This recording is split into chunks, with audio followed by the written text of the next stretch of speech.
It just a certain. Hi there. This is Nathan. Hey, Hello, Nate, Mr. how are you? Good. How are you, Mr. Ambassador? I'm doing great. Thank you for inviting me.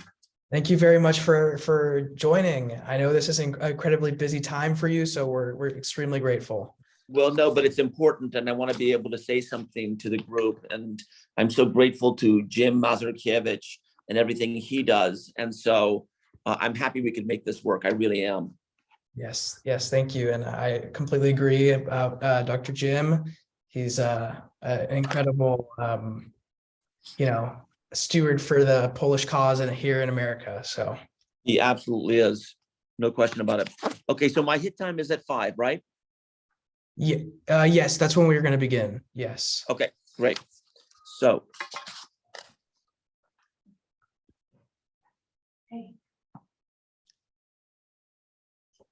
Okay. So, all right. Well, then I'll be back down here at 5. Okay. Excellent. Thank you. Thank you.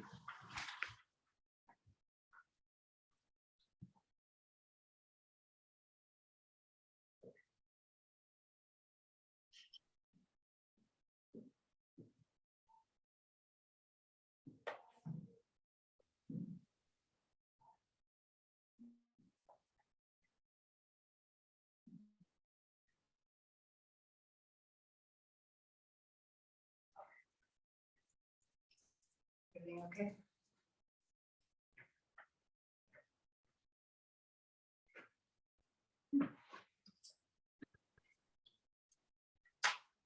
I don't know what these ones are. Hmm? Yeah, maybe. All right, Nathan, I'm going to mute for just one couple minutes here.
All right.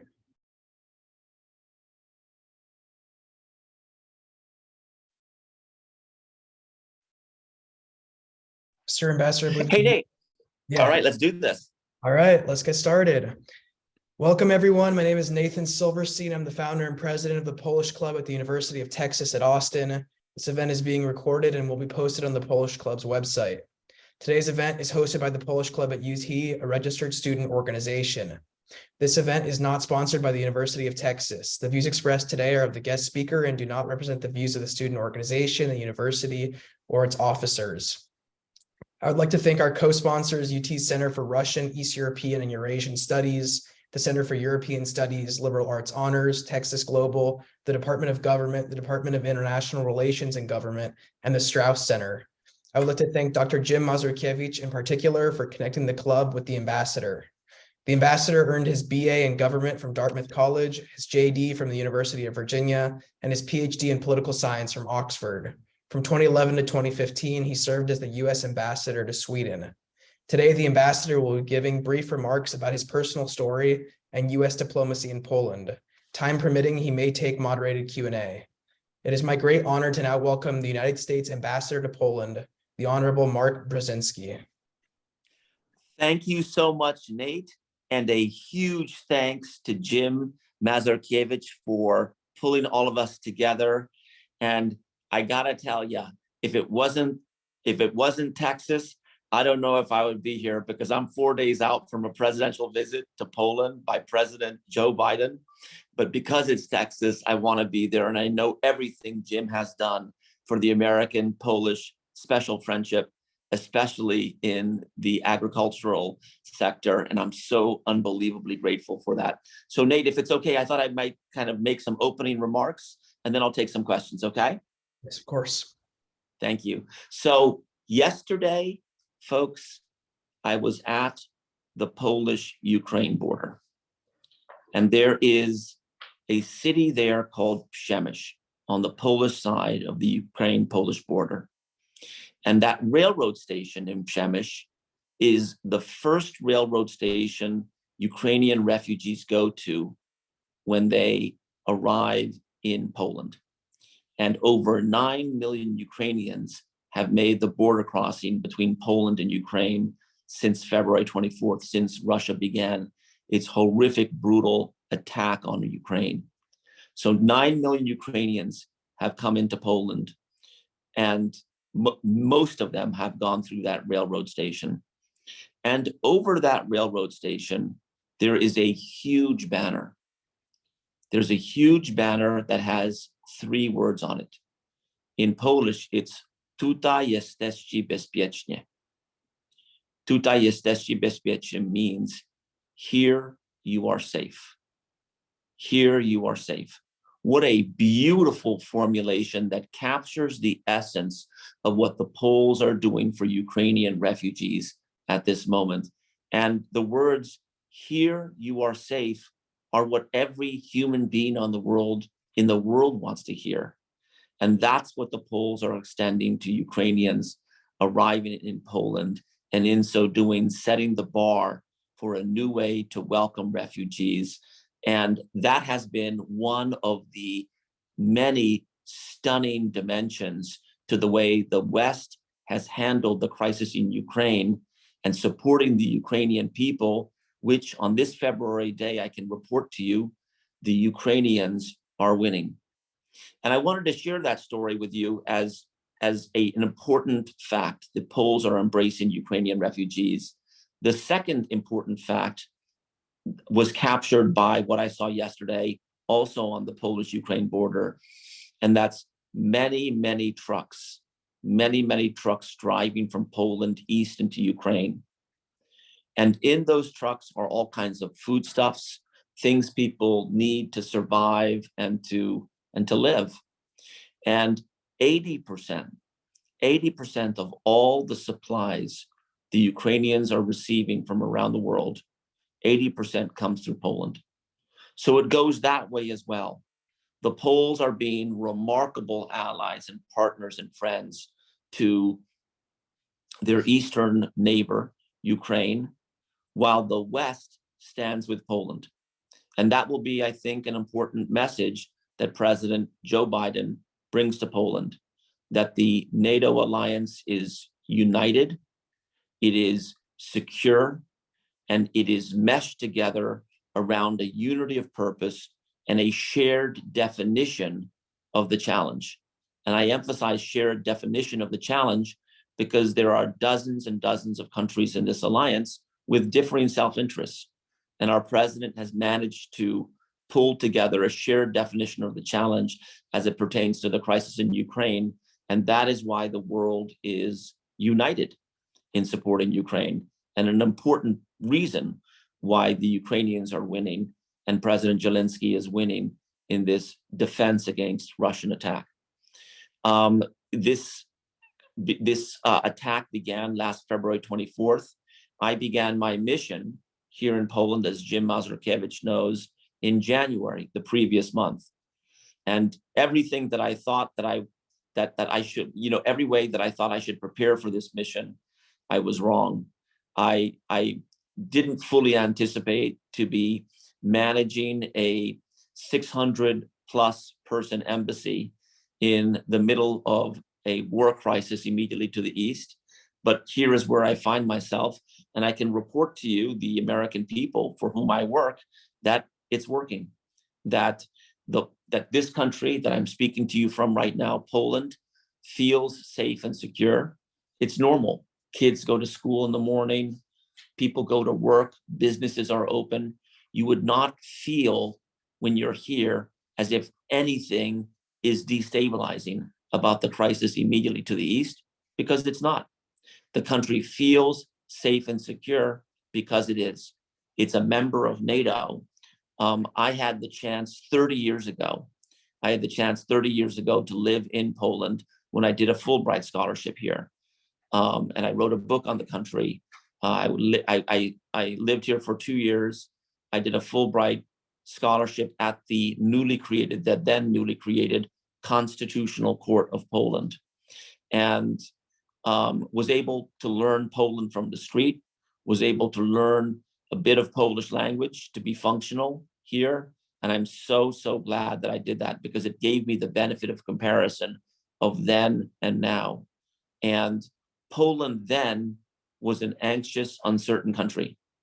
And since then, it's become a member of the North Atlantic Treaty Organization, NATO, and it feels safe and secure. That is an important quality of NATO membership. And I think the fact that the Poles are welcoming so many people into their homes, into their hearts, is due to the fact that they feel safe and secure. And so these things are interdependent. Security and a feeling of safety and the willingness to extend oneself for the benefit of humanity, I don't think are delinked. I think if the more secure one feels, the more likely one is to extend oneself for someone else. And so that's what we're seeing here. And next week, we will welcome the President of the United States. And I think that he will give a strong message of solidarity with the Polish people.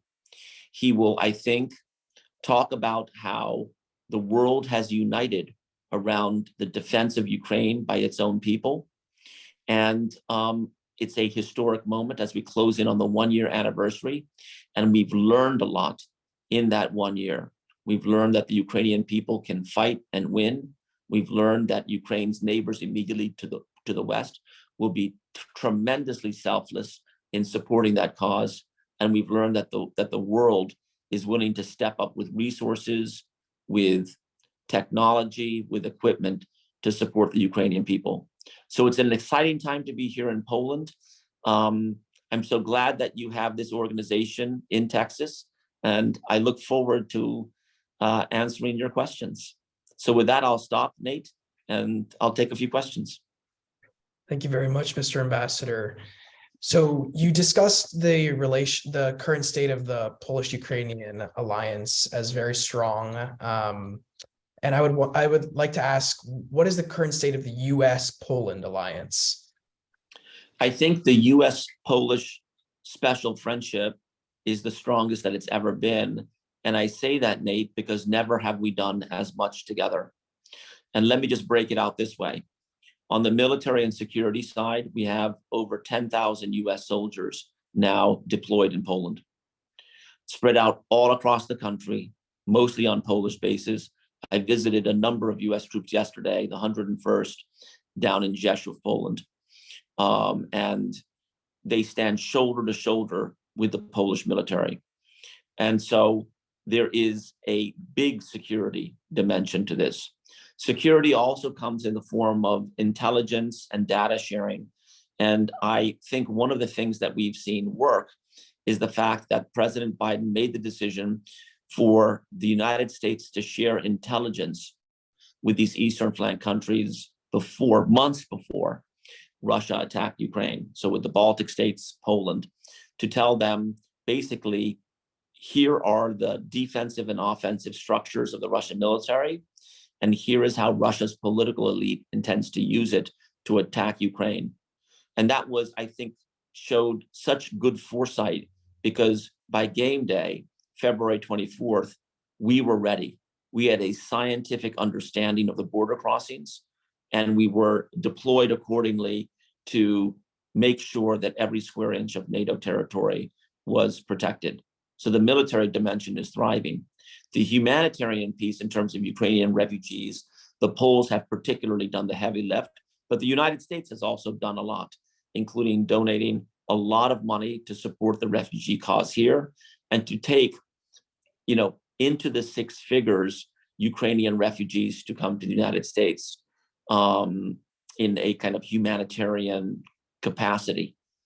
In the business to business dimension, believe it or not, last year, 2022, and most of that year was consumed by the war and crisis in Ukraine. That was the largest year of trade growth in terms of the American-Polish trade relationship ever in history. And Poland has had a positive growth rate every year since the collapse of communism 30 years ago, with the exception of 1 year, COVID year. And so the Polish economy and the American-Polish trade relationship are also thriving. Here in Warsaw, we have Polish headquarters of Google, Palantir, Microsoft, YouTube, Amazon, all the brands that you can think of doing extremely well. Most of them are hiring people. Many new investors are coming here. And so Poland is, instead of becoming economically destabilized by the crisis to the east, is actually thriving. On democracy, rule of law, and human rights, President Biden made clear last March in his speech at the Royal Castle here in Poland and Warsaw that all of our democracies take tending, need work, and we have to focus on, weaknesses and setbacks. And I think that was an important message, which we're acting on behalf of the president here in Poland. But the relationship is thriving. And sometimes, it takes a crisis to pull people even closer together. And I think that, in the words of Tadeusz Kościuszko, the Polish general who fought for American freedom during the Revolutionary War in America in the late 1700s, as he said, za waszą I naszą wolność, for your freedom and ours. And that's really what we're seeing in practice here in Poland. Yeah, you mentioned, how so many American businesses are moving to Poland. And I would like to ask, why do you think that is? Why do you think that American businesses are finding Poland an increasingly desirable place to invest and expand? Because of a number of factors. American manufacturers especially locate operations here, and not just American manufacturers from all over the world. And they locate here to manufacture because they can hire a sophisticated workforce more cost effectively than elsewhere. Second, the workforce here is tremendously loyal and committed to their employers. And the kind of long-term commitment an employer can find from an employee here is remarkable. Third, Poland is in the heart of Europe. and so proximate to many important markets like Sweden, Germany, Austria, and so forth. And so it's a good place to do business, to manufacture here and then sell elsewhere. Lastly, while not yet a financing destination or engineering destination, meaning you don't see the number of private equity firms and investment banks here like you would see in Sweden or Germany, it's growing. It's increasingly becoming a financial and investing focal point in Central Europe. And that's a real opportunity because there will be large projects coming down the pike that need to be financed. And those who do the financing like to know the territory where they're doing the financing. And I think that that will only build out more the financing sector. In terms of engineering, this is the land of Nicholas Copernicus, who 550 years ago was born. This year is the anniversary of his birth. And he was the one who discovered that the earth rotates around the sun. Physics, science, technology are all having tremendous heritage here in Poland. And, ask any startup that, that scales really well, the essence of that is great engineering often. And I think that one can find tremendous engineering innovation here in Poland as well. To pivot to more of your personal story, how has your Polish heritage made you a better U.S. ambassador to Poland? That's a great question, Nate. I would say, my late father, Zbigniew Brzezinski, was he was a Polish person cast on American shores by World War II. But for World War II, he would have been a Polish guy here. And he didn't speak English until he was 15 years old. He had polio when he was little, and he came to America with like $200 in his pocket. And as he lived the American dream and raised his children, he always shared the story of Poland with us.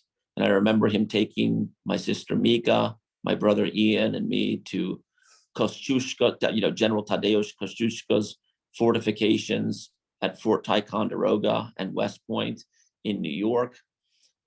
He talked with us about the century of occupation by Russia, Prussia, and Austria-Hungary in the 19th century, and about the invasion of Poland by World War II. He was truly a Pole who happened to find himself in America. And from that, I gleaned a sense of history, a sense of society, even a little bit of the language.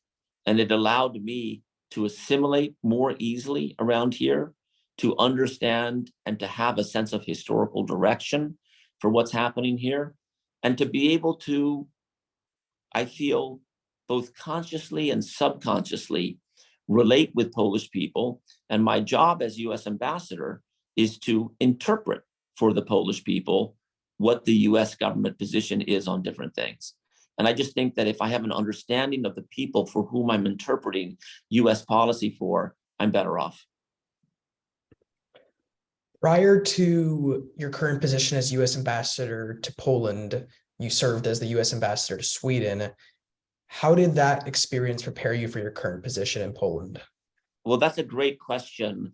I'm really glad that I lived in Poland before, serving as U.S. ambassador to Poland, as I did a Fulbright here for 2 years, allowed me to learn Poland from the street. And I'm really glad I ran a U.S. embassy before. U.S. Embassy Sweden is about 230 employees versus over 600 in Poland. And I had never managed a large group of people to that extent before. And I learned a lot about managing people. I learned a lot about the acronyms and the formulations that constitute the different ways different organizational groupings of people are designated within the US government. I learned about the reach and the limits of US power overseas. That was a tremendously helpful context to build into serving in Poland. And I'm really grateful I had the chance to do that. I think coming into Poland without having lived here on Fulbright scholarship and without having previously been an ambassador at a smaller post would have made this an infinitely more difficult mission. Regarding U.S. diplomacy in Poland, how do U.S. diplomats navigate Poland's complex culture and history when working with Polish officials? Well, the U.S. diplomats with whom I serve at the U.S. Embassy in Warsaw, the U.S. diplomats serving there are the best professionals I have ever worked with in my life, in government or the private sector. It's an amazing commitment and selfless service that I feel is deployed here. And that is also captured in the way each of them relate with people they find in Polish society. You know, the profession of diplomacy is about convening with people and meeting with people in order to learn or to explain, to learn about, you know, what makes a country make decisions in the way that they do and the direction of things, and then to explain the US perspective and the US position on different things. And I find the language skills of my colleagues at the embassy, their knowledge of the country, of history, of the region, their knowledge of the news, their knowledge of the way the bureaucracy works to be unchallengeable. And we have an incredible team here, I think, offering the best diplomatic service that one can find anywhere. Thank you. To discuss President Biden's upcoming visit to Poland, I think many people around the world recognize that probably the primary purpose of the visit is to show solidarity with Ukraine, which is, of course, incredibly important. How much of that visit is also to show solidarity with the Polish people and thank them for all their tremendous efforts, as you mentioned earlier? Well, I think it's both. I think it's, first of all, to let the people of Ukraine know that we are with them until the end of this, that we are not going to give up and that they shouldn't give up. And secondly, to say to the people of Poland, thank you. Thank you for this grassroots mobilization to support your neighbors to the east. It is remarkable what you're doing. And as you do it, we're going to work with you in tandem to keep you secure. Those are important messages to a country like Poland, which has a history of being occupied and attacked. I think the timing is right for this kind of message. And I can't think of anyone better to do it than President Joe Biden, because no one conveys empathy like him, and no one has the experience and the knowledge to convey to our closest allies that, you know, actually, there are things that you could do that could make this worse. So let's stick together. The U.S. has decided to build a permanent military base in Poland. What does that say? Thank you Yes. so much. The ambassador is very busy right now and we'll have to close at this time, but thank Yes, you. Yeah. of course. Well, thank you very much, Mr. Ambassador. Thank you. I appreciate the chance to talk. Those were excellent questions. And I think this is a special moment in the relationship. I think for your group to be organized and observing what is happening here and to do whatever you can do to help what is happening here is a opportunity and a calling. I can't think of anything more important than what is happening now in the American-Polish strategic relationship, in the history of that relationship. So I appreciate you pulling this together and bringing me on. I do have the president coming in next week, so I have, you know, hundreds of people here now from Washington to advance that trip. So I'll step away, but I appreciate you inviting me today. Yes, we completely understand. Thank you very much for your time, Mr. Ambassador, and for everything you're doing for Polish-American relations. Thank you. Thank you, Nate. Well done.